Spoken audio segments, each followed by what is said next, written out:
Las charlas de encuadre nos llevan hacia el universo de la animación, por eso desde el estudio de animación Can Can Club llega Luciana Roude para contarnos todo lo que sabe de este mundo maravilloso. ¿Cómo estás, Luciana? Muy bien, gracias por el espacio, por la invitación y bueno, te contaré todo lo que pueda, Todo todo lo lo que, que sepa. todo lo que sabes arranca con, bueno, seguramente con la historia de la animación. Argentina ha sido fuerte en la historia de la animación en el mundo. Siempre se le puso los ojos a lo que hacíamos acá, a lo que hacían acá. Sí, la verdad es que yo en lo personal vengo del cine tradicional, hace unos 15 años más o menos que empecé a trabajar, pasé por televisión y hace 4 años, 5 que estoy trabajando en Can, que fue mi inicio en la animación. Eso en lo personal. En términos nacionales, sí, Argentina tiene una trayectoria fuertísima, hay mucho entrenamiento, muchos años de ensayo, hay películas que son como icónicas en términos mundiales y regionales o continentales que se hicieron acá. Así que bueno, tratamos como de continuar con esa trayectoria como bien nutrida y de seguir produciendo a la par de lo que forma nuestra historia, ¿no? Estar siempre produciendo nuevos proyectos. Desde ese prestigio inicial de la animación en la Argentina, siempre bien retratada en los libros de cine del mundo, nos vamos a la actualidad. ¿Cómo está hoy Argentina con la animación y con lo evolucionado de la actividad? Bueno, en Argentina hay un montón de compañías muy interesantes y muy valiosas, muy fuertes, que no solamente generan proyectos originales, sino que dan servicios a países y a proyectos de todo el mundo. Hay estudios especializados en animación 3D, en animación 2D, estudios como Can, que están especializados en animación stop motion, y además hay un montón de grupos y organizaciones que articulan estos estudios, entonces permanentemente se están explorando nuevos lenguajes, como la realidad aumentada y todo lo que tiene que ver con nuevas narrativas también, ¿no? Que es como uno de los temas del momento, ¿no? Se cambian las plataformas, cambian los lenguajes, cambian los públicos, cambiamos nosotros, entonces esa transformación cruzada hace que las historias contadas de forma lineal a veces no alcancen para soportar estas nuevas plataformas. Así que la actualidad es súper florida, la verdad es que hay un montón de variedad de oferta y como conversábamos hace un ratito, Argentina es muy prestigiosa en los mercados internacionales en términos de nuevas ideas. Acá hay un nivel de desarrollo muy alto. Bueno, felizmente hay un montón de personas que tienen buenas historias para contar, que para mí, viniendo como de una formación audiovisual integral, es lo primero. Digamos, la animación es un tipo de técnica para contar finalmente historias, entonces de eso se trata. Y creo que ahí sí vamos a lo histórico y creo que tiene que ver con nuestra génesis como país, ¿no? Como que hay una heterogeneidad tan fuerte que en algún momento se hace relato. Y ahí es donde aparecen historias súper valiosas. Mencionaste lo de las nuevas narrativas, esta forma de lenguaje diverso que hay hoy en día, y se pone allí el desafío, ¿no? De cómo hacerlo, cómo contarlo. ¿Cuál es el desafío mayor? Mira, la verdad es que en el estudio en el que estoy yo es bastante atípico lo que sucede porque nosotros trabajamos con la técnica de animación más antigua. Entonces nuestros sets se parecen a los sets de cine, son sets oscuros donde hay equipamiento, hay luces, hay cámaras, hay personajes que son materiales, que los tenemos que mover foto a foto o digamos frame a frame y sacarles fotos, con lo cual no estamos invadidos de una tecnología como sí en términos de hardware y de software, pero digo, esta cosa de cruzar lo digital con el soporte y ese desafío veloz por estar al momento no lo tenemos en nuestro cotidiano. Yo te podría hablar de lo que siento que sucede en los mercados en relación a eso. Y acá vuelvo a que por sobre todo lo que sucede más allá del desafío tecnológico es que las historias y los personajes transformen al público. En general se habla de niños, cada vez más se empieza a hablar, que es una tradición más asiática, de la animación para los adultos. Nosotros en Argentina y en general en el continente todavía estamos trabajando lo que es animación para niños por una cuestión de que entendemos que el mercado es un poco lo que celebra hoy o lo que exhibe. Pero en la medida en la que se abren pantallas de exhibición de contenido para adultos, bueno, también se cruza lo tecnológico con las nuevas narrativas, con lo que uno puede hacer en esos dispositivos. El tema del stop motion, ¿no? Es fantástico y fascinante. Digo, ¿cómo es meterse, a hacerlo? Mencionaste el set oscuro, lo tradicional, la fotografía que se va incluyendo también. ¿Cómo es un día de trabajo de la gente de Can Club? Un día de trabajo en Can Club es, llegan los chicos con los dos perros, con Laro y con Poco, se abren las persianas, que son un montón de persianas. Cancan es una fábrica que solía ser una fábrica de cancanes. Hace, bueno, más de 15 o 20 años, Cancan tiene 11 años ya en el mercado. Se abren todas esas persianas, empezamos a entrar todos y el estudio se desarrolla hasta el fondo donde está el taller, digamos. Tenemos todos los sets de un lado, todo el taller de realización de otro y el gran taller de construcción atrás, que yo siempre digo que se parece a una carpintería. Entonces la verdad es que somos un montón de personas que estamos trabajando en distintos lugares, hay música, en los sets los chicos suelen estar con auriculares escuchando podcast mientras animan, que es como un ritual bastante silencioso y bastante lento, ¿no? La animación stop motion. Ellos requieren estar muy concentrados, así que suelen trabajar en sus sets con sus materiales y todo lo que se va requiriendo en esos sets se construye en el fondo donde están todas las herramientas, la máquina de corte láser, así que es como una pequeña fábrica de juguetes de alguna manera. Y en la oficina adelante estamos las productoras, que bueno, que estamos un poco lejos de los juguetes, pero tenemos nuestras computadoras que permiten que también todo eso suceda. El mundo de stop motion en el mundo, ¿cómo es hoy en día? ¿Ha evolucionado? ¿Tiene nuevos atractivos? ¿Cómo se mueve? Está buena la pregunta. Mira, yo te podría decir que por lo menos que hay algo que cuando yo empecé a trabajar en Cancan me sorprendió, que me planteé como objetivo, que fue, bueno, mapear todos los estudios como Cancan que había en el mundo. Entonces, cuando iba a los mercados internacionales, elegía concretamente todos los estudios que trabajaban en stop motion, no que en dimensiones se parecieran a nosotros, pero sí, bueno, que a ver cuáles eran sus problemáticas, como armar red. Y me encontré con que realmente hay pocos y son como Cancan. O sea, en general, la tradición de estudios de stop motion son o empresas familiares o empresas de amigos que tienen una dinámica y un manejo entre lo doméstico, digamos, y lo hogareño, mantienen como estructuras pequeñas, se amplían según el proyecto, pero hay algo que para mí también viene de la herencia del oficio, ¿no? Y son personas que muchas veces fueron autodidactas, entonces aprendieron entre ellas, entrenaron en estudios o casas o garages pequeños. Digo, hay algo que viene de lo artesanal y que en todo caso se industrializa luego, pero hay algo de lo artesanal en el quehacer que no es posible que se pierda, porque se trabaja con las manos.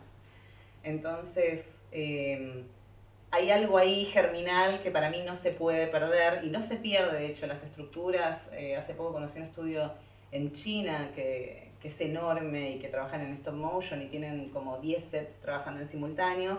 Y hay una sí, la productora ejecutiva con la que yo hablaba tenía total conciencia de con qué materiales trabajaban. Entonces, ese es un poco el mundo del stop motion. No hay miles de estudios, como en otras técnicas sí.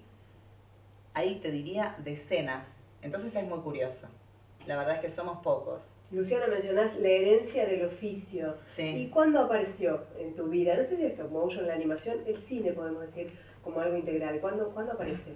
En mi vida personal, en el secundario, eligiendo la carrera universitaria. La verdad, yo soy de Bahía Blanca y en ese momento buscando una carrera relacionada a lo creativo o a lo artístico. Yo ya había pasado por danza, por fotografía, por escultura. Digamos que en Bahía Blanca había hecho casi todo lo que me había cruzado y quería producir música.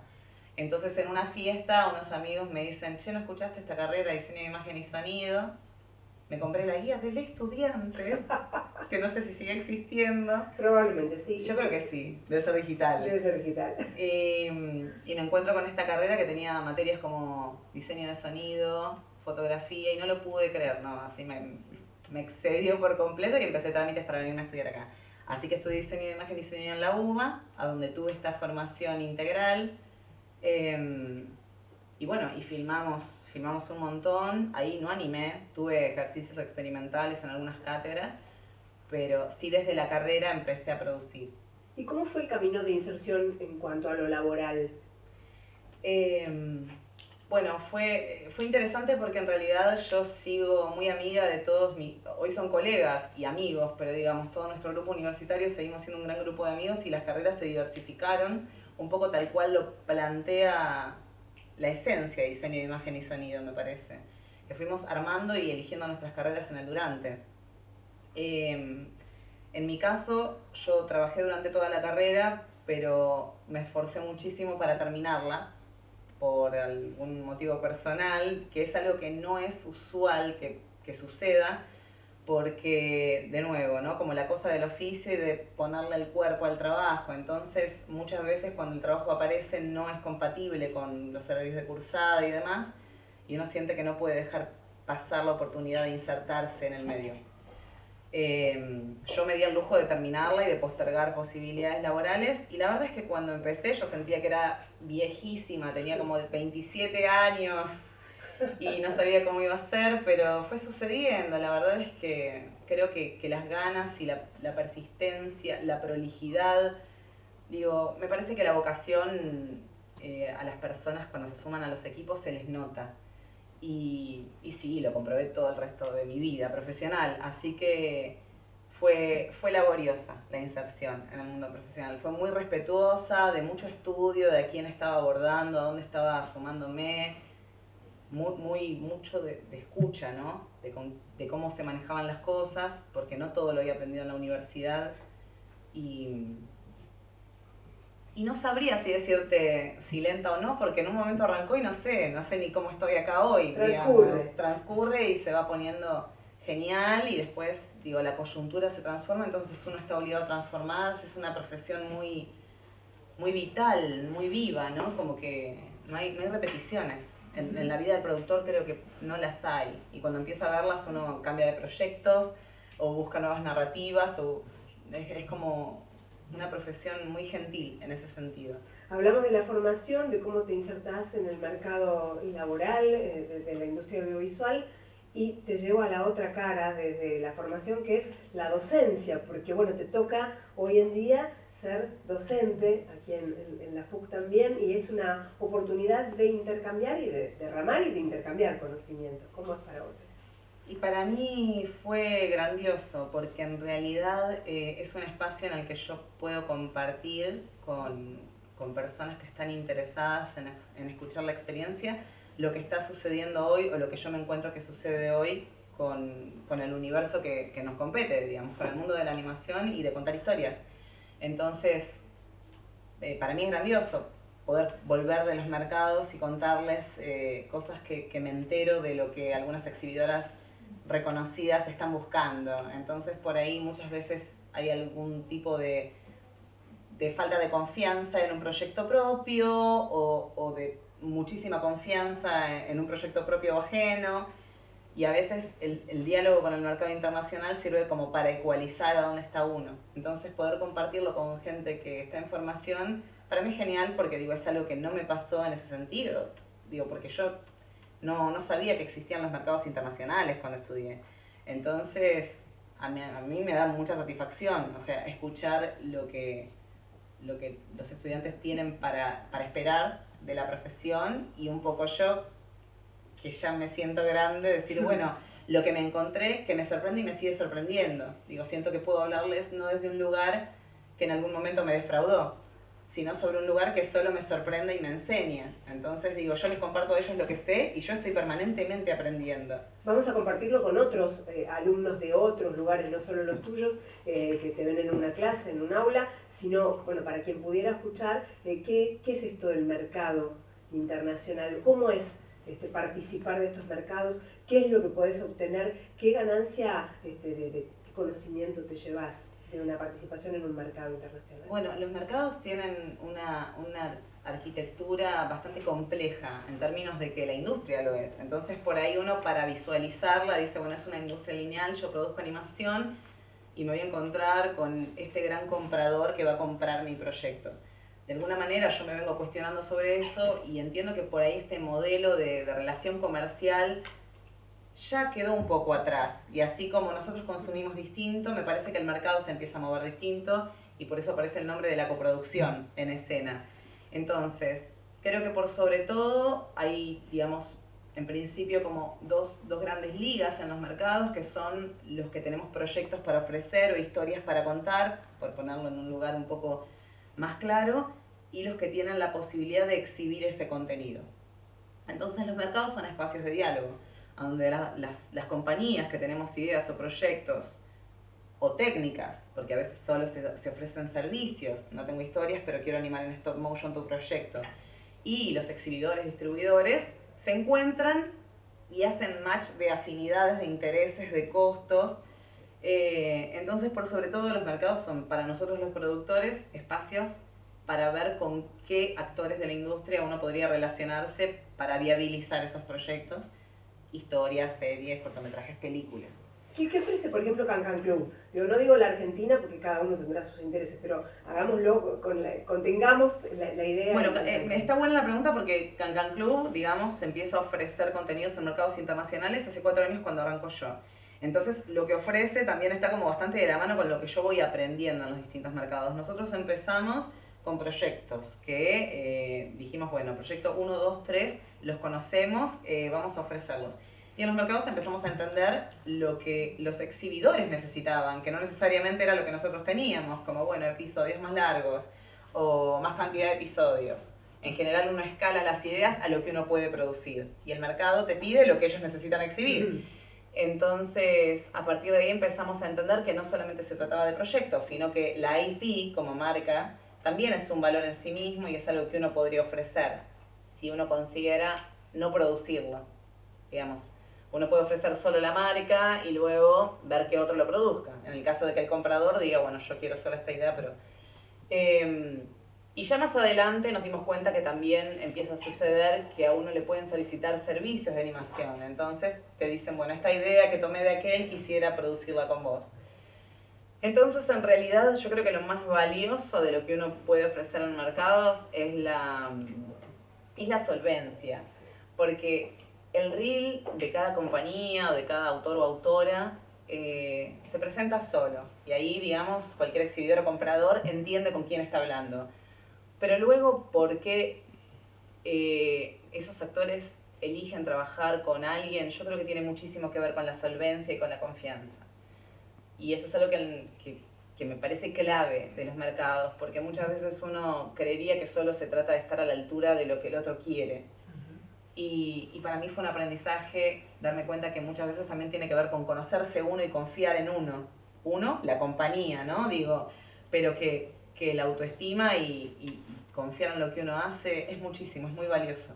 ¿Qué encontraste como más novedoso en esto de encontrar la apertura, la ventana del mundo que se abre? ¿Qué fue lo que más te llamó la atención de los otros mercados, del intercambio con otras latitudes? Yo creo que exactamente esto que te decía antes, de pensar que estaba en espacios donde había miles de compañías, de una complejidad total, con una trayectoria de 30, 40 años, ¿no? Como que la sensación de que si el estudio no se parecía, las cosas podían ponerse difíciles para nosotros, o como si el norte fuera a parecernos. Y descubrir que el valor estaba en la singularidad y en la confianza en lo que uno hace, en conocer lo que uno hace, para mí fue revelador. Porque entonces no tenía que caminar a un lugar nuevo que no conozco, tenía que poner en valor lo que ya hago. Entonces, y así además, digo, hemos construido en los mercados una comunidad latinoamericana de compañías. Y para mí es un fenómeno regional eso. Es como que no se trata de escalas ni de volumen de trabajo, sino de conocer lo que cada uno hace y salir a los mercados internacionales con esa conciencia. ¿Qué nos hace falta aquí? ¿Qué sentís como parte del mercado de la producción del audiovisual y de la animación que nos hace falta o le vendría bien para activar, para apoyar, para sostener la industria? ¿En Argentina? En Argentina, sí. ¿Qué aspirás? ¿Qué pensás que puede ser, que podría ser nutritivo para darle un oxígeno a la actividad? Yo creo que, digamos, podría venir, voy a ensayar así como una teoría. Creo que por lo menos habría 2 ejes que serían claves en un salto productivo, si se quiere. Uno creo que tiene que ver con el acceso a fondos que permitan por lo menos iniciar los procesos de desarrollo de nuevos proyectos muchas veces, si bien los proyectos no solo se sustentan de fondos públicos, sí hay algo en acceder a ellos que fortalece muchísimo la autoestima de las personas que los desarrollan y de las compañías. Tener el apoyo de un fondo nacional en un desarrollo de un proyecto nacional colabora muchísimo a la autoestima de ese proyecto. Entonces, tenemos fondos en este momento, no siempre están segmentados para la animación, entonces muchas veces las empresas que hacemos animación aplicamos a fondos que también son para cine y documental, que tienen otra trayectoria, que tienen otros costos muchas veces, y se nos hace más difícil. Cuando los fondos se segmentan es mucho más sencillo para la industria dar un paso adelante, porque es cuando brotan nuevas ideas, cuando se filma material, se yutea en nuestro caso, pero se anima material nuevo. Y por otro lado, digamos, eso en términos económicos, y en términos como simbólicos, yo creo que hay una autoestima que tiene que mantenerse encendida para que lo que desarrollamos sea honesto y genuino. Porque si no, lo que termina sucediendo es que uno desarrolla las ideas que cree que el otro quiere ver, entonces empiezan a parecerse a las regiones que suelen comprar nuestras ideas. De todas formas tenemos casos vecinos que son súper satisfactorios. En Chile hay una industria que está en expansión a partir de varias políticas públicas y de casos que se dieron, Brasil también, entonces no estamos lejos y estamos en diálogo permanente con esas industrias y demás, pero yo creo que si se articula como esa autoestima, digamos, del universo simbólico con el apoyo económico, eso sin duda daría por lo menos, no uno, varios pasos adelante, porque si no sucede eso, cuando hay poco poder económico, los desarrollos terminan siendo para asegurarse que el otro los adquiera. Y ahí uno termina en una posición de servicio limitada sí. y con poco sueño. Y yo creo que más allá de la calidad técnica que hemos conseguido en el país y que nos destaca y no hay ninguna duda, yo creo que todavía tenemos muchísimo para dar en términos de qué historias son las que realmente queremos contar y llevarle al mundo desde Argentina. ¿Y cuáles crees que pueden ser esas historias? No tengo ningún tipo de prejuicio en relación a cuáles son, pero yo creo que a todos nos sorprenderían porque pasó en las industrias que florecieron en los últimos 5 y 10 años del continente, a donde lo autóctono brota muchísimo. Entonces, yo ese autóctono argentino seguramente me va a sorprender y nos va a sorprender a todos porque es especialmente heterogéneo. Entonces la verdad es que cada vez que han aparecido como fomentos al desarrollo aparecen como estas historias, estas ideas. Sí, bueno, ¿cómo sería si realmente hubiera más poder ahí de producción y de ensueño y de caldo de cultivo de para dónde va? Y ya luego asesorarse con actores internacionales de cómo formatearlo, si es un corto, una serie, un largo. Claro. Pero no, la verdad es que sin prejuicios creo que nos sorprenderían. Seguramente pasa en el mundo. Pero bueno, así como la identidad francesa en animación está muy clara a costa de mucho entrenamiento que han tenido. En una comparativa con una carrera así, yo creo que sí podríamos entrenar mucho más. Luciana, ¿tuviste la oportunidad de estar en Annecy, en el Festival de Annecy? Sí. ¿Cómo es esa experiencia? Estuve ahora, fue en junio, fue como reforzada porque además dimos pitch con un proyecto, fuimos seleccionados. Y la verdad es que es bien interesante, así porque sucede en Francia. Entonces, por un lado uno tiene la oportunidad de rodearse de productores exhibidores y actores de nuevo que hace años que se dedican a esto, ¿no? Y uno a veces tiene como cierta timidez en cómo presenta los proyectos o en ver si la conversación fluye y la verdad es que siempre es un placer, digamos, estar compartiendo mesas y conversaciones con personas que hace decenios se dedican a algo en lo que uno considera que está en una parte joven, si se quiere, de la carrera. También es una forma muy personal de sentirlo, ¿no? Digamos, a mí me encanta sentir que el camino recorrido es menos que el por recorrer, entonces, pero sí, bueno, en ese sentido Francia es un país que siempre enseña en todos los sentidos, en contenido curatorial, en las curadurías de sus pantallas, el mismo cómo se mueven las pantallas, en la migración de lo lineal, de la televisión a lo digital, que es una migración que está sucediendo en el mundo. Pero nosotros tenemos en este momento una serie en coproducción con Francia y ya desde hace años yo venía conociendo por nuestro coproductor francés cómo eso se estaba ejecutando allá. ¿Son muy distintas las modalidades de trabajar? Digo, esta oportunidad de trabajar en tándem con Francia. No. Las formas de trabajo no son distintas. Lo que tenemos bien diferenciado son los costos de producción. Entonces muchas veces ahí aparece como la brecha en lo que son las coproducciones internacionales, ¿no? Como es la gran parte compleja del diálogo. Pero lo cierto es que hay algo muy especial en la industria de la animación que tiene que ver digamos, con esta cosa artesanal y de alguna forma la gente que está en animación sin ninguna duda lo elige. Entonces los diálogos en los mercados son son muy amigables. No digo que no lo sean en las otras técnicas, pero somos muchos menos actores en la animación. Entonces yo en 4 o 5 años podría decir que conozco a muchísimas de las personas involucradas y hablo de exhibidores, distribuidores, canales del mundo. Entonces realmente es accesible. Posiblemente si hiciera televisión, bueno, la oferta es mayor. Así que no, Francia fue un placer y después en septiembre tuve la posibilidad de estar en Pixelatl, que es un evento que sucede en México, focalizado en animación y fue otro tipo de satisfacción, ¿no? Conocer la animación mexicana y encontrarnos con todos los colegas. ¿Qué características tiene Pixelatl? Sí. Pixelatl funciona como foro y como mercado, tiene una convocatoria muy alta de estudiantes y personas en formación, y por otro lado tiene el área de mercado al que accedemos los productores y exhibidores, distribuidores del mundo. Los invitados son internacionales. Entonces muchas veces hay distintas convocatorias, los estudiantes tienen formas de participar no solo como oyentes de conversaciones y de charlas y de exhibiciones de todas las personas que acceden al mercado, sino que hay un montón de fomentos, digamos, a participación en pitch, en desarrollo de ideas, en producción de cortometrajes también. Todos los años lanzan nuevas convocatorias. Es un evento hermoso que funciona también en red con un grupo de eventos latinoamericanos.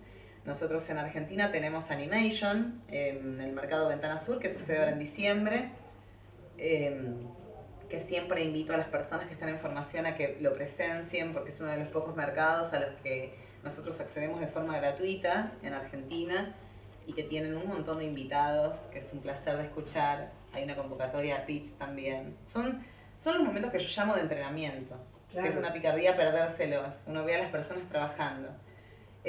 Así que bueno, Pixelatl funciona de esta manera, es una forma regular por ahí que los mercados tengan una parte de festival, mercado y de foro de formación. Felizmente en Pixelatl vi muchísimos estudiantes y me parece que habla de una proyección enorme en ese país y de esas autoestimas que ya están viendo desde los 18 años cómo las personas están trabajando.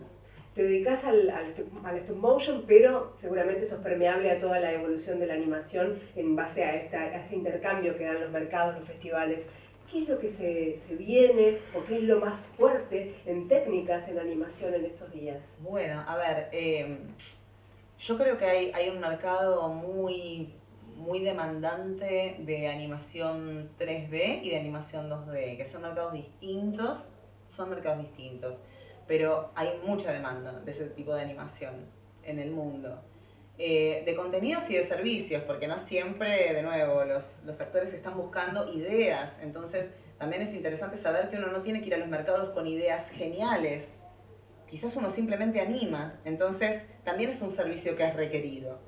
Creo que la animación tradicional tiene muchísimo espacio. El stop motion posiblemente ahora está emergiendo nuevamente.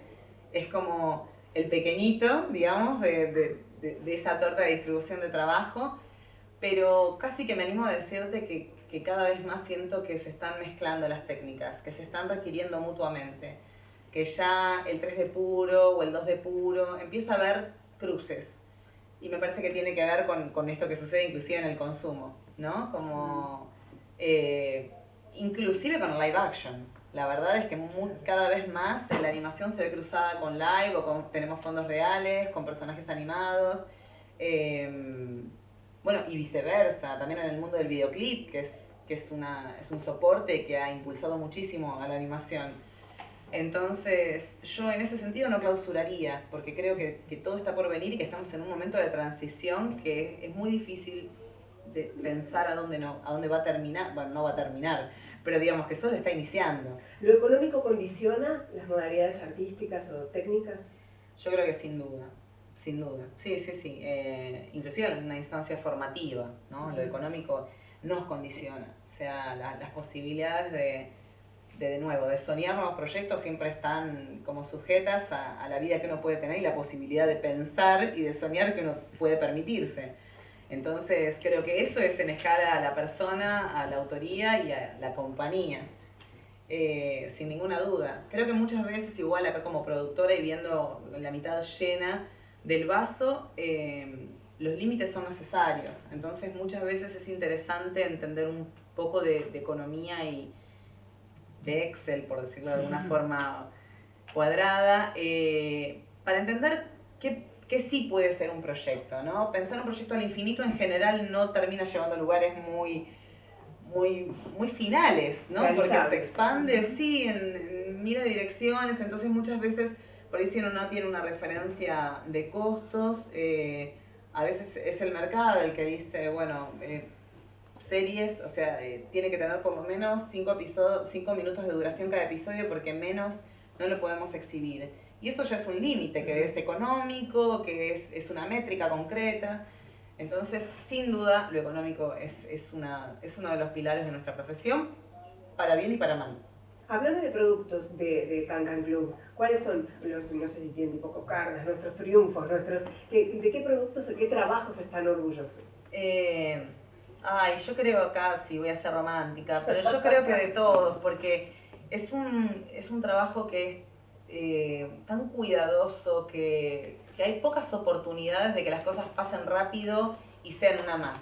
La verdad es que no hay proyectos que duren menos de un mes en el estudio, no hay personajes que no te cruces 15 días al mes arriba de las mesas, entonces si yo dijera, ahora sí te voy a hablar de los contenidos originales y demás, pero la verdad es que no hay en ese sentido proyectos desestimados, digamos. Cada uno de ellos ha sido una construcción, ha sido un ladrillo en lo que hoy es el estudio. Todos permitieron entrenarnos, entrenar personas. También es un universo donde el recurso humano y artístico no es muy frondoso. Estamos permanentemente como atentos de quiénes son las personas que están animando stop motion en el país. Muchas veces, tenemos un caso interesante reciente que es una película colega que se está animando en Brasil, que nos pidieron animadores, porque faltan en el mundo. Entonces hicimos como un casting de personas y finalmente se están yendo 2 animadores argentinos, pero uno es de Buenos Aires, de Cancán, y otro es de Córdoba. Entonces, a ese nivel de mapeo de recursos, nosotros en Buenos Aires conseguimos unos 4 o 5 personas, que algunas no podían. ¿Por qué son tan pocos, Luciana? Y creo que tiene que ver con una cuestión de descubrir la técnica, interesarte en ella y entrenar lo suficiente como para saber que se puede convertir en un trabajo. Que no es un juego, que hay gente que está trabajando con esto y acercarte a los espacios. O sea, yo a los alumnos los invito y en general a la gente que me cruza en formación a que se acerquen a los lugares a donde sucede lo que ellos quieren que suceda. Porque, son personas que ya estuvieron ahí, que ya se agruparon con asociaciones, con otras compañías colegas, que se acerquen a ese fueguito para entender cómo viabilizarlo y convertirlo en un trabajo. Así que volviendo a los contenidos originales, originales, pero de todas formas Cancán tiene 11 años en el mercado y los primeros 8 se dedicó, en realidad siempre se fueron haciendo cortometrajes, pero con esta lógica que los chicos por ahí van a entender y las chicas, que tiene que ver con trabajar los fines de semana y por la noche para hacer el corto. Los primeros 2 cortometrajes se hicieron así en los tiempos libres y siempre se trabajó en publicidad para el mundo. Esta publicidad fue la que permitió armar el estudio que tenemos y la infraestructura, el recurso artístico y humano para armar equipos para los proyectos que voy a contar a continuación. Después del tercer cortometraje tuvimos la oportunidad de coproducir El hombre más chiquito del mundo, serie dirigida por Juan Pablo Zaramela, coproducida con Le Film de l'Arlequín en Francia, y con JPL Films también en Bretaña, distribuida por Dondelú. Bueno, una serie que empieza con este proyecto de Juan Pablo, 53 episodios de 1 minuto, un formato bastante particular en ese momento. Hoy cada vez menos, por suerte, fue bastante pionero, fue arriesgado. Y así inicia la carrera en contenido original del estudio en proyectos industriales, ¿no? Ya no cortometrajes. Así que con El hombre más chiquito del mundo, la verdad es que seguimos moviéndonos porque el proyecto es invitado a participar de festivales, porque fue una herramienta que nos abrió muchísimas reuniones en los mercados internacionales, porque muchas veces los canales adquirían el proyecto y no sabían que había una participación argentina. Entonces, cuando yo tenía la posibilidad de estar en esa mesa, y en este caso muchas de esas veces fue la distribuidora, que hoy es una amiga, Melissa Vega de Dondelú, yo estoy tocando el micrófono, espero no hacer lío, decía, bueno, ella es la productora de la serie, y de pronto canales de Japón, de Arabia Saudita, o sea, de los lugares que por ahí uno considera más recónditos, aprendían que había una productora en Argentina que hacía stop motion y que era parte de ese proyecto. Entonces, fue el proyecto que nos abrió las puertas a todo lo que empezó a suceder después, de alguna manera. Y hoy por hoy estamos produciendo un cortometraje y nuestra segunda serie, que, por ejemplo, ya mezcla animación stop motion con animación 2D. Y ya arranca el mix media. Un juego precioso. Qué lindo sería que se contagie cada vez más gente, esto que bueno, vos haces desde la docencia, invitando a formar nuevos animadores. Y me acordaba también de ese canal hermoso de fusión que era el programa de Caloi, ¿no? Donde todos veíamos todas las técnicas y todos los lenguajes de la animación en el mundo, digo, con alguien apasionado. Así que a contagiar la pasión, Luciana. Ahí vamos. Sigamos en esto. Gracias por participar de nuestras charlas de encuadre, muchas gracias. Eso. Pero muy bien. No sé si